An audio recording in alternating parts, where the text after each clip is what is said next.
नमस्कार मित्रों, मैं सुमित कुमार। एक्सेस इंस्टीट्यूट में आपका स्वागत है। आज हम एक हिंदी का विषय भाषा इसके विषय में अध्ययन करेंगे। तो चलिए हम शुरुआत करते हैं। आपको बता दें, ये हमारे एक्सेस इंस्टीट्यूट में पढ़ाने के दौरान बनाए गए हिंदी के नोट्स हैं। जिनका सिलेबस छूटा हुआ है वो इससे पूरा कर लें। इसके अलावा हम जैसा ही जो सिलेबस चल रहा है ये पूरा होने पर इसके बाद में दोबारा हम यहीं से स्टार्ट करेंगे भाषा विज्ञान से। तो चलिए हम शुरुआत करते हैं। शब्द है भाषा। भाषा से हमारा तात्पर्य क्या है, पहले हम इसका अर्थ देखते हैं। भाषा शब्द संस्कृत की भाष धातु से लिया गया है। ये चीज ध्यान रखेंगे, कई बार हमसे पेपर में पूछ लिया जाता है भाषा शब्द किस धातु से बना हुआ है। तो भाषा शब्द एक संस्कृत की धातु है भाष, इससे बना हुआ है। तो भाषा शब्द जो है संस्कृत की भाष धातु से बना हुआ है। जब यहाँ पे इसका अर्थ देखते हैं तो भाष धातु का अर्थ क्या होता है, वाक्य कहें या अभिव्यक्ति कहें या संप्रेषण कहें। अब तीनों का अर्थ समझ लेते हैं। वाक्य का अर्थ है बोलना, अभिव्यक्ति का अर्थ है बोलना, संप्रेषण का अर्थ कम्युनिकेशन मतलब विचारों का आदान प्रदान। तो चलिए हम परिभाषा देख लेते हैं। परिभाषा है, भाषा वह समर्थ साधन है जिसके माध्यम से व्यक्ति अपने विचारों की अभिव्यक्ति करता है। यहाँ पर वही अर्थ निकल के आया कि भाषा वह एक ऐसा साधन है जिसके माध्यम से व्यक्ति अपने विचारों को बाहर निकालता है और दूसरे के विचारों को ग्रहण करता है। तो चलिए हम देख लेते हैं भाषा के रूप। भाषा के रूप यहाँ पे देखेंगे तो हमें भाषा के 3 रूप देखने को मिलते हैं। लिखित भाषा। लिखित भाषा से हमारा आशय है ऐसी भाषा जिसे हम लिख कर व्यक्त करते हैं, वो लिखित भाषा। और मौखिक भाषा। मौखिक भाषा से आशय है जिसे हम बोल कर व्यक्त करते हैं, वो मौखिक भाषा है। सांकेतिक भाषा, जिसे हम संकेतों में व्यक्त करते हैं। कोई संकेत मान लें अंग्रेजी के अक्षर कई बार हो जाता है, कई बार शॉर्ट की हो जाता है, कई बार संकेतों में किसी अक्षरों को दूसरे टाइप से लिख देना होता है। चलिए हम भाषा के घटक देख लेते हैं।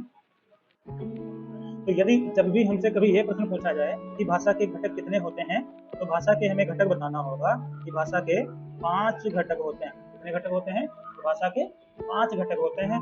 कौन कौन से होते हैं तो यहाँ पे देख लेंगे हम। पहला घटक भाषा का है ध्वनि। पहला घटक भाषा का है ध्वनि और दूसरा है वर्ण या अक्षर। वर्ण कहें हम या अक्षर कहें। और जो तीसरा है वो है शब्द। और जो 4 नंबर है वो है पद। और 5 नंबर जो है वो है वाक्य। यहाँ पे हमने क्या समझा कि भाषा के घटक कितने होते हैं। तो भाषा के 5 घटक होते हैं। पहला ध्वनि, दूसरा वर्ण कहें या अक्षर, तीसरा शब्द और 4 नंबर पे पद है और 5वां वाक्य। यहाँ पे हम ये समझ लेते हैं कि ध्वनि किसे कहते हैं। हम समझेंगे कि ध्वनि किसे कहते हैं। ध्वनि किसे कहते हैं तो ये समझ लेना है हमें, ध्वनि कोई भी एक स्वतंत्र आवाज ध्वनि कहलाती है।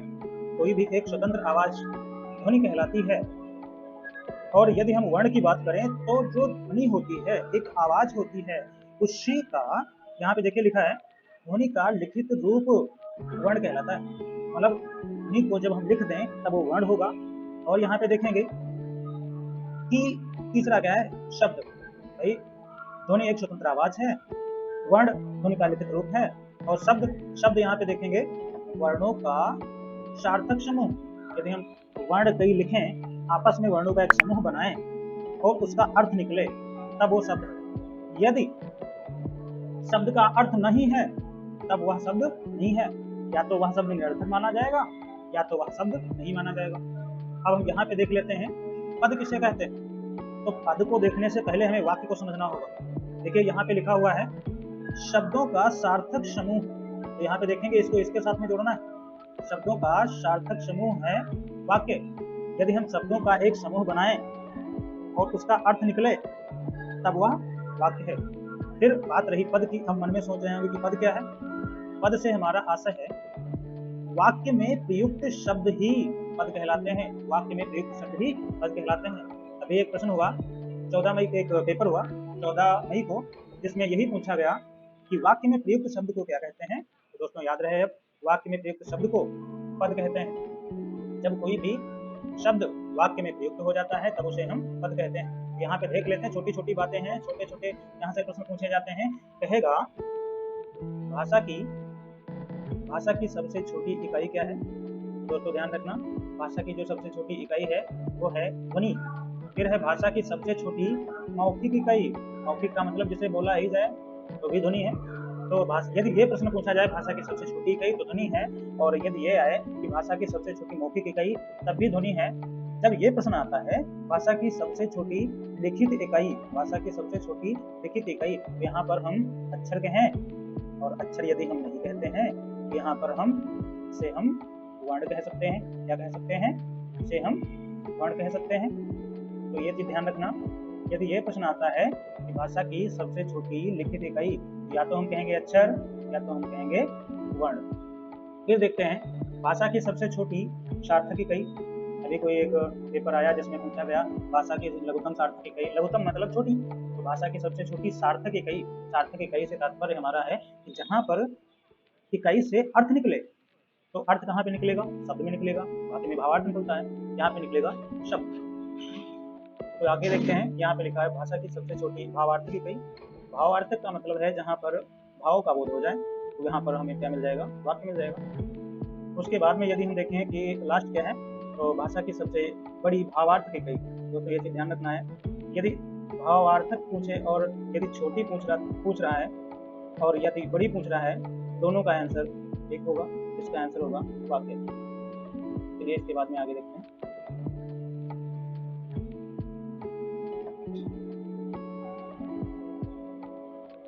यहाँ पे नोट में लिखा हुआ है वैकल्पिक प्रश्न के विकल्प में ऐसा कोई प्रश्न आता है जिसमें यदि ऑप्शन में ध्वनि नहीं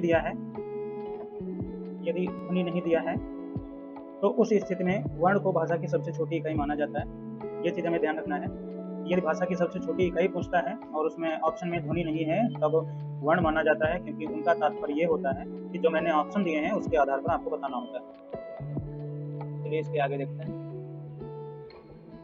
फिर हमारे पास में है भाषा की विशेषताएं। यहाँ पे देखेंगे कि भाषा की विशेषताएं, तो विशेषताओं में क्या है? भाषा परिवर्तनशील है, मतलब समय के साथ इसमें परिवर्तन होता रहता है। उसके बाद में भाषा सामाजिक संपत्ति है, समाज के द्वारा ही आगे बढ़ाई जाती है और समाज के द्वारा ही उसका अर्जन होता रहता है, समाज के द्वारा ही विकास होता है, इसलिए हम कह सकते हैं कि भाषा सामाजिक संपत्ति है। फिर भाषा अर्जित संपत्ति है। अर्जित का आशय हुआ कि हम किसी से लेते हैं, तो जैसे पहले कोई छोटा बच्चा होता है उसको थोड़ी ना भाषा आती है, तो इसलिए भाषा अर्जित है, हम किसी न किसी से अर्जित करते हैं, या अनुकरणीय है, जिसको हम अनुकरण करते हैं। फिर लिखा हुआ है भाषा का अर्जन अनुकरण के द्वारा होता है। अनुकरण का मतलब देख कर सीखते हैं, या कोई दूसरा बोलता है उसके आधार पर हम बोलते हैं, उसके आधार पर हम सीखते हैं। फिर भाषा की कोई अंतिम स्वरूप नहीं होता, भाषा का कोई अंतिम स्वरूप नहीं होता। भाषा कहाँ तक जाएगी, कहाँ तक नहीं जाएगी, उसका आगे चल के क्या रूप होगा और उसका पहले का रूप होगा, ये कोई निश्चित नहीं रहता है। तो भाषा का अंतिम स्वरूप मतलब लास्ट में कहाँ तक जाएगी, तो इसका जो है और कोई नहीं रहता है। चलिए आगे देखते हैं। प्रत्येक भाषा की अलग संरचना होती है। तो जैसे हम देखते हैं कि हिंदी की संरचना अलग है और उर्दू की संरचना अलग है, अंग्रेजी की संरचना अलग है, इसके आधार पर देखिए लास्ट देखते हैं। भाषा की धारा कठिनता से सरलता की ओर होती है।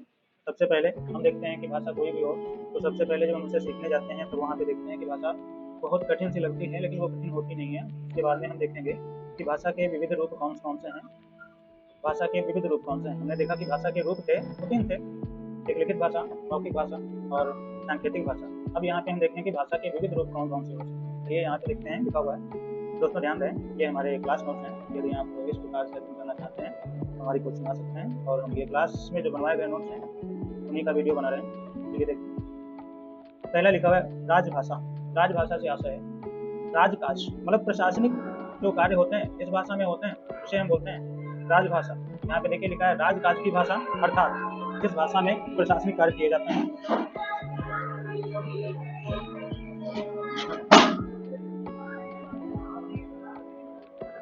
उसके बाद में देखते हैं कि दूसरा क्या है। दूसरा है राष्ट्रभाषा।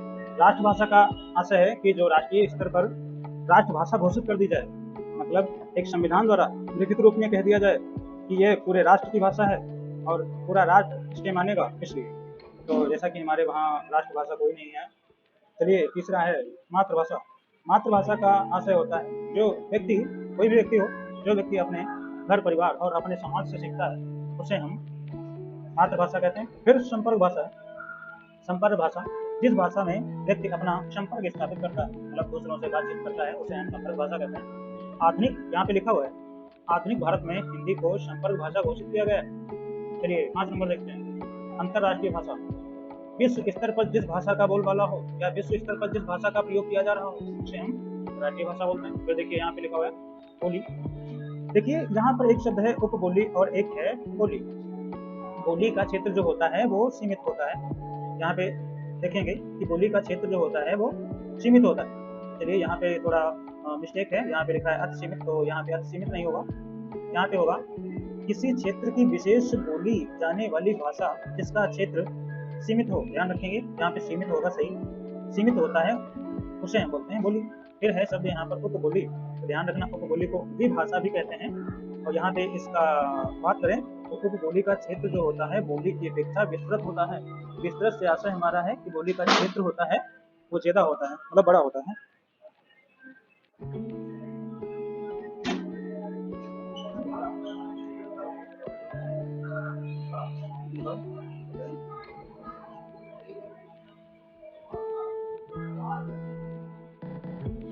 इसके बाद यहाँ पे लिखा हुआ है उपबोली का क्षेत्र जो होता है वो विस्तृत होता है। चलिए इसके आगे हम देखते हैं परिनिष्ठित भाषा किसे कहते हैं। तो किसी बोली को जब व्याकरण से परिष्कृत किया जाता है और वह परिनिष्ठित भाषा बन जाती है। इसका मतलब है कि व्याकरण की दृष्टि से शुद्ध मान लिया जाए और सभी जगह उसका प्रयोग होने लगे तो उसको हम परिनिष्ठित भाषा कहते हैं। जैसे आज की खड़ी बोली लगभग 200 साल पहले एक बोली थी जो आज हिंदी की एक परिनिष्ठित भाषा है। जैसा कि हम लोग देखते हैं कि हिंदी का बहुत ज्यादा बोलबाला है और जहाँ तक कि हर कोई व्यक्ति लगभग खड़ी बोली बोलता है या बोलने की कोशिश कर रहा है। इसके बाद हम समझते हैं कि लिपि क्या है। लिपि एक चिन्ह समूह जो किसी भाषा को लिखने के लिए प्रयोग किए जाते हैं लिपि कहलाते हैं। या हम यूँ कहें कि लिखने का जो तरीका होता है उसे हम लिपि कहते हैं। फिर है उदाहरण इसके देख लेते हैं। जैसे हिंदी का लिखने का जो तरीका है वो देवनागरी है, अंग्रेजी लिखने का तरीका रोमन है, पंजाबी लिखने का तरीका गुरमुखी है, उर्दू लिखने का तरीका, उर्दू और अरबी लिखने का तरीका फारसी है या इसको हम नस्तालिक भी बोलते हैं। तो देखिए हिंदी की लिपि देवनागरी, अंग्रेजी की लिपि रोमन, पंजाबी की लिपि गुरमुखी, उर्दू अरबी की लिपि फारसी। यहाँ पे नोट में लिखा है देवनागरी लिपि का विकास जो हुआ है वो ब्राह्मी लिपि से हुआ है। ब्राह्मी एक पुरानी लिपि हुआ करती थी जो अशोक के समय। इसके आगे हम देखते हैं देवनागरी लिपि के कुछ साक्ष्य मिले हुए हैं। कहाँ से मिले हैं इसमें देखते हैं। गुजरात के राजा जयभट्ट के शिलालेख से। देवनागरी लिपि का जन्म भी यहीं से माना जाता है। जैसा कि माना जाता है कि गुजरात का जन्म किस राज्य में हुआ तो उसका आंसर गुजरात होता है। चलिए फिर बस्ती के पिपरावा स्तूप तथा अजमेर के बड़ली गांव के शिलालेख से भी मिले हैं। फिर हिंदी शब्द की उत्पत्ति के विषय में देखते हैं। हिंदी शब्द की उत्पत्ति, तो हिंदी शब्द मूलतः फारसी भाषा का है। ऐसा माना जाता है कि हिंदी शब्द की व्युत्पत्ति सिंधु शब्द से निम्न क्रमानुसार हुई है। तो देखते हैं सबसे पहले शब्द क्या था। सबसे पहले शब्द था हमारे पास सिंधु। सिंधु से बना हिंदू और हिंदू से बना हिंदू और हिंदू से बना हिंद। फिर हिंद से बन गया हिंदवी या इसी से बना हिंदुस्तान, इसी से बना हिंदवी। तो ध्यान रखेंगे हिंदी शब्द किससे बना, हिंद से बना, हिंदुस्तान भी उसी से बना, हिंदवी भी उसी से बना। इसके बाद में ये परिवर्तन हुआ कैसे, ये यहाँ पे नीचे दिखा रहा है। ये परिवर्तन यहाँ पे कैसे हुआ, यदि ये परिवर्तन की हम बात करेंगे तो यहाँ पे देखते हैं कि फारसी भाषा में शा ध्वनि का उच्चारण हा होता है और धा ध्वनि का उच्चारण दा होता है। ये जाने के कारण कालांतर में सिंधु शब्द से ही हिंद, हिंदवी, हिंदुस्तान की व्युत्पत्ति हुई है। हिंदवी शब्द का सर्वप्रथम प्रयोग जो है वो अबू सईद ने किया। फारसी धर्म के पवित्र ग्रंथ जयदेवेस्ता, इसको जरथुस्त्र ने लिखा। हिंदी और हिंदवी शब्दों का उल्लेख मिलता है। जयदेवेस्ता में हिंदी शब्द का उल्लेख मिलता है 29 बार और हिंदवी शब्द का उल्लेख मिलता है 5 बार।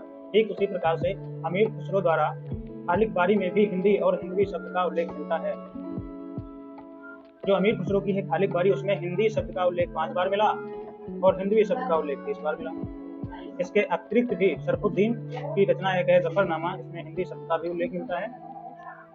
इसके आगे देखेंगे, यहाँ पे देखेंगे वस्तुतः हमारी भाषा, वस्तुतः हमारी भाषा का नाम हिंदी ईरानियों की देन है। ध्यान रखना, जब कभी कंपटीशन में पूछा जाए हिंदी किसकी देन है तो ईरानियों की देन है। हिंदी मध्यकालीन अरबी फारसी साहित्य में हमारी संस्कृत, पाली, प्राकृत और अपभ्रंश भाषाओं के लिए जबान हिंदी का प्रयोग मिलता है। कहा जाता है कि सर्वप्रथम अमीर खुसरो, जिनका समय रहा है 1253 से 1325 में, भाषा या भाषा के स्थान पर हिंदी या हिंदवी शब्द का प्रयोग किया। ध्यान देखिए, यहाँ पर भी लिखा हुआ है हिंदी भाषा का विकास कैसे हुआ। तो ध्यान रखना दोस्तों, इस पार्ट में इतना ही रखते हैं और अगले पार्ट में हम हिंदी के विकास से आगे की तरफ बढ़ेंगे, जिसमें हम देखेंगे। अभी ध्यान रखना, अभी इसमें है बहुत, भाषा विज्ञान कोई छोटा टॉपिक नहीं है, लेकिन यहाँ से प्रश्न 2-3 आ ही जाते हैं, देख लेते हैं, एक बार हम देख लेते हैं जिसको हमें आगे पढ़ना है। देखिए यहाँ पे दिखाया गया है कि भाषा का विकास कैसे हुआ। यहाँ पे देखते हैं, देखिए कौन कौन सी भाषाएं रही हैं। संस्कृत रही है, फिर पाली है, प्राकृत है, अपभ्रंश है, हिंदी है, फिर उसके बाद में अपभ्रंश कौन कौन से हैं, उनकी भाषाएं कौन सी हैं। सीधे यहाँ से प्रश्न आते हैं, सौरसेनी, राजस्थानी, गुजराती, पहाड़ी, पश्चिमी हिंदी, इनका सबका अपभ्रंश क्या है। सौरसेनी है, पूर्वी हिंदी का अर्धमागधी है। अभी जो 14 मई को पेपर हुआ यूपीपीसीएस का, उसमें भी ये प्रश्न आया, पूर्वी हिंदी की अपभ्रंश है तो अर्धमागधी से। धन्यवाद दोस्तों। उसके बाद में अगला पार्ट हम अगले वीडियो में देखेंगे।